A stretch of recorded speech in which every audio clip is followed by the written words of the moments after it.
నా పేరు ప్రియాంక, నేను దిల్సుఖ్ నగర్ నుంచి వచ్చిన. నేను కాంగ్రెస్కు ఓటేసి తప్పు చేసిన, నేనే కాదు ఇక్కడ ఉన్న ప్రతి ఒక్కరు ఓటేసి తప్పు చేసి ఇక్కడికి వచ్చిన వాళ్ళమే. ఆ కాంగ్రెస్కి ఓటేసి తప్పు చేసి మళ్ళీ మేమే చావాలి అంటే ఎంట్రీని దాగి ఏమైనా వేసుకొని బాయిలో దుంకండి, కానీ నేను చేసే పని మాత్రం నేను చేస్తా అని మాట్లాడుతున్నాడు. అసలు ఆయన సీఎంఏనా? అసలు 2014 తర్వాత ముందు ఎట్లుందో తెలంగాణ, మళ్ళీ 2014 తర్వాత ఎట్లుందో తెలంగాణ, ఇప్పుడు మళ్ళీ అదే సిచ్యువేషన్కి వచ్చేలాగుంది. అసలు తెలంగాణను చూస్తుంటేనే భయం వేస్తుంది.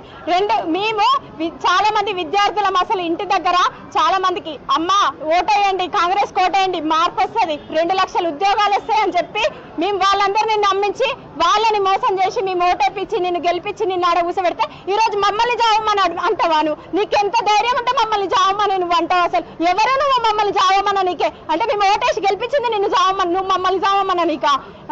నేను ఛాలెంజ్ చేస్తున్నా, ఈ రోజు నేను కూడా ఛాలెంజ్ చేస్తున్నా, నీతో పాటు ఒక తెలంగాణ ఆడబిడ్డగా నేను ఛాలెంజ్ చేస్తున్నా.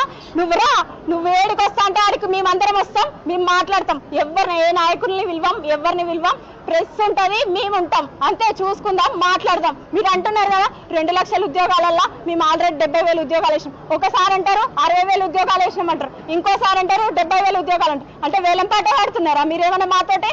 మీరు ఫస్ట్ ఎందుకు చెప్పారు 2 లక్షల ఉద్యోగాలని? మరి ఫస్టే మీరు మేనిఫెస్టోలో తక్కువ అని చెప్పొచ్చు కదా. 1 లక్ష ఉద్యోగాలు అంటారు, 2 లక్షల ఉద్యోగాలు అంటారు. అసలు ఏం మాట్లాడుతున్నారో మీకైనా అర్థమవుతుందా? నిజంగా చెప్తున్నా, ఈ రోజు నేను ఒక తెలంగాణ ఆడబిడ్డగా చెప్తున్నా, ఒక పిచ్చోని చేతిలో రాయి పెట్టినట్టు మా తెలంగాణని ఆయన చేతిలో పెట్టి మేము నిజంగా తప్పు చేసాం అనిపిస్తుంది.